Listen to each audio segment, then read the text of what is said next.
Good morning, guys. It's Wednesday, December 4th. Um, I'm gonna cover something I haven't really touched on, and I should have. Shame on me.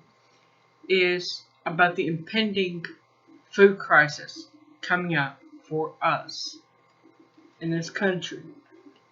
We've all seen the headlines with China having the African flu, swine flu, and having to cull their pigs, and they cannot eat them because of the swine fever. There are some things that even a massive commercial pressure cooker cannot kill, and this seems to be one of them. Is the African swine fever. Um, the potatoes are so far behind. Beet sugar is far behind where it should be this year compared to where it was 10 years ago. And the wheat, the corn, and things, soybeans, they were so late. Farmers were so late of getting them in and getting them out. There are some areas the farmers cannot get to their crops. They are having to let them rot because they cannot get to them. Now, we've seen what happens when people spaz out on Black Friday when they don't think they're going to get that flat screen TV. Now, think about what it's going to be like when we start having food shortages. I have noticed that you go through a store and there will be like little pockets empty. This is something we are going to have to get used to seeing. It's not that they don't have it in the back room and just haven't had time to put stuff back on shelves. It's that they don't have it in stock because the farmers could not pull the crops out in time. Sugar is one of the biggest money makers anywhere in this country, especially this time of year. Now, I've told you, I've seen Kerrygold butter go from $3.49 at Kroger to $4.19 within a week's time. This is insane. And it's going to be like that all across the board. It's going to be like Black Friday every time you go to the grocery store.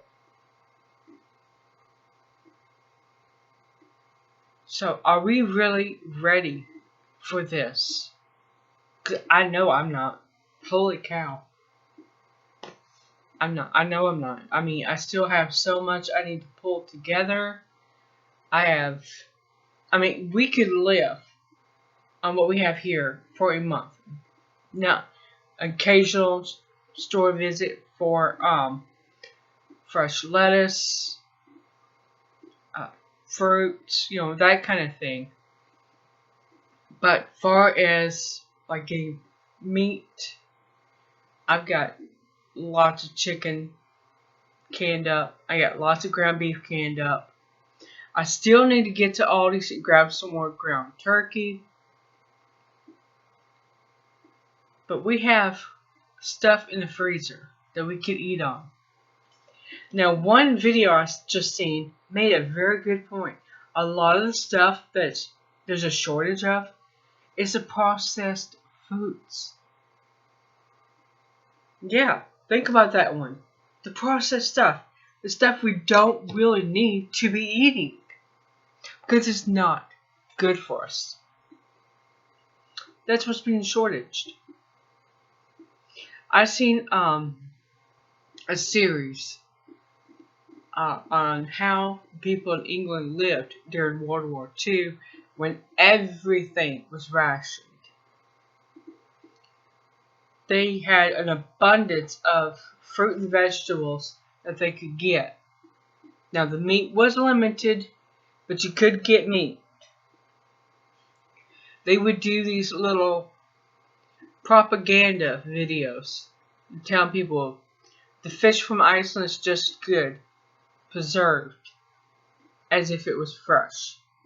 They would push it off as fresh. No, it was not fresh.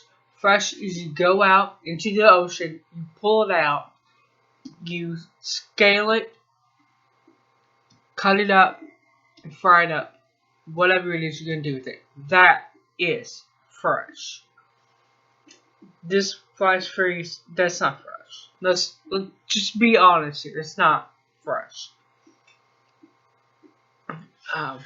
Anyway, the people during World War II that lived in England, toward the end, they were in better shape, better health than they were when World War II started. Because the fats, sugars, and the things that were not good for them were rationed tightly. They walked everywhere, or they rode a bike. That's something to think about. So if all these things that are processed start disappearing from your shelves, maybe it's time to start learning how to cook from scratch. Start learning how to do these things yourself.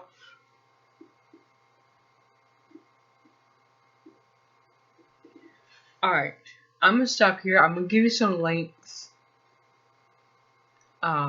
Post your thoughts, your opinions, whatever, down below. Let's get a conversation started.